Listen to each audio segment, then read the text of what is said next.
14 October 2023, AKW3 was first spudded, and it was drilled to a total depth of 3 kilometers, and it took about 3 months for us to complete the first well.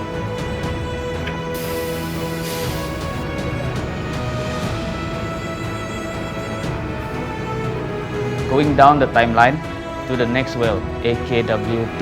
AKW2 was drilled to a total depth of 5 kilometers, and when we were drilling during the time, we faced for the kick or an influx. From this influx, it escalated to a stuck pipe situation.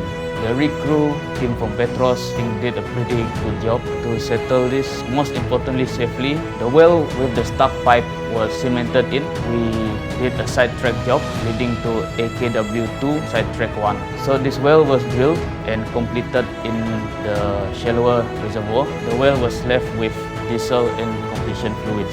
These fluids remained there so that the reservoir will not influx into the well. On 7 June 2024, rig was released.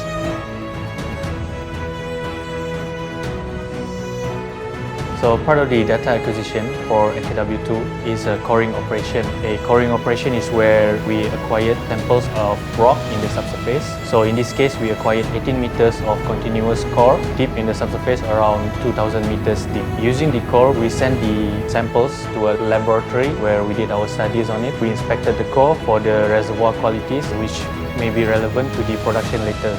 At the end of the drilling campaign, we managed to drill about 3 kilometers of AKW3 and 5 kilometers of AKW2. Both wells were left with completion brine and diesel inside to make sure there is no hydrocarbon fluid influx into the well. For the next activity that we do in the operation is to unload the well, particularly or specifically for only one well, which is AKW2. The purpose is to resume the connectivity between the well as well as the reservoir.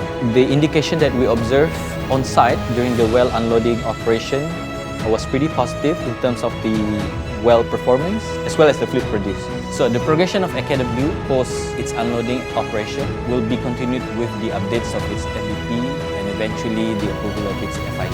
Hopefully in 2026, the first oil and gas will be produced. We spent several months drilling Adong Kechil West, and we find that drilling an onshore well, we can see the challenges which are associated with it, and we find that it's definitely not impossible, but we can see that post-unloading we managed to do it, and right now it's just pending development.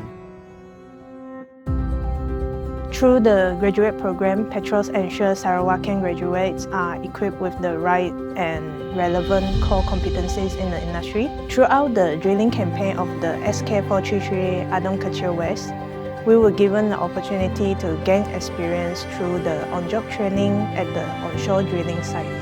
So this unique opportunity has become one of the first platforms for our young Sarawakian graduates to not only be exposed to the real and hands-on technical experiences, but also to be involved in the complexity of the subsurface uncertainties and to take part in the decision-making as well. Therefore, the entire AKW campaign reflects on PETROS' commitment not only to rejuvenate the exploration and drive early commercialization of onshore oil and gas discovery in Sarawak, but most importantly, to spur the growth of its people.